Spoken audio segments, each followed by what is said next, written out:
All right, you can see behind me I got my first piece of steel up. Went pretty good. Getting a little bit windier, but I'm going to keep trying to go because I got to get this done. I'm going to put my second piece up there. I got my weather strip down. And I built this little platform to hold my steel up close to the roof. So I'm going to go ahead and drag another piece up.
All right, well that's 6 panels and there's 18 total I have to do, so I have 12 left, and the last one I got to cut. So it's not going too bad. I'm a touch out of square, I'm just kind of stepping each one up. About every 2 I'm stepping up just a little bit, which, you know, it's not perfect, but it's not going to affect the efficiency of the roof. And I can always come through and snap a line at the bottom and use nibblers to level this off. But honestly, I'm not probably going to even do that, because once you put a 5-inch gutter up here, you never even see the edge of the roof. And like I said, it's only stepping out just a little bit every couple sheets. So going pretty good. I'm going to keep at it. A little windier than I'd like, but beggars can't be choosers.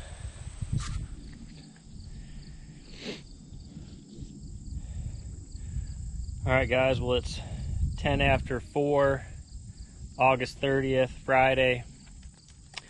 And my goal for this week was to get all the roof steel on the house. And I've been working on it by myself. And I got out here today, and honestly, I put up a piece by myself. They're 28 feet long. And I just didn't know how I was going to have the energy and the ability to do this today. And my dad showed up to surprise me. And he said, you know what, I just felt like God wanted me to come help you today and get this done. And tell you what, with a second set of hands, it was a lot easier. And it turned out pretty good.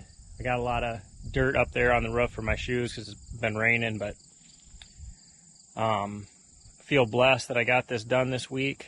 Tomorrow I'm going to come out and work on some of the soffit and trim, try to get this all trimmed out so Monday I can start framing up windows. And once I get those framed up, I can wrap the house and then put all the windows in. So we're coming along. If I can give you guys any advice, putting on a roof of building this high by yourself, first of all, it's probably not safe. You probably think I might be a little dumb or maybe an idiot, and you might be a little bit correct. To even try something like that on your own is kind of stupid, but sometimes you just got to do what you got to do and get it done, and that's what I did. That boom that I had worked awesome.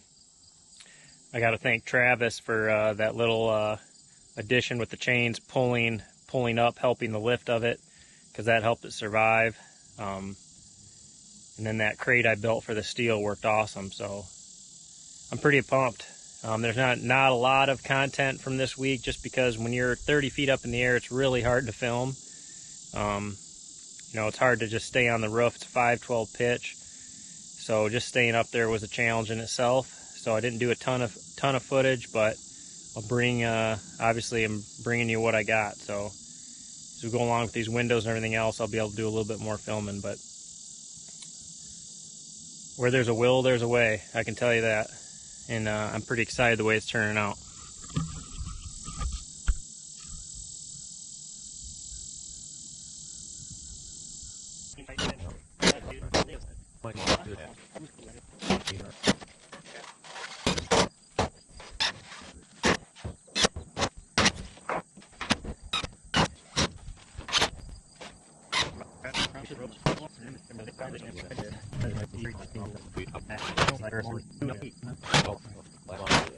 Alright guys, here's the boom that I've been using to lift these walls and these trusses. And like I said, the peak of the roof is 30 feet.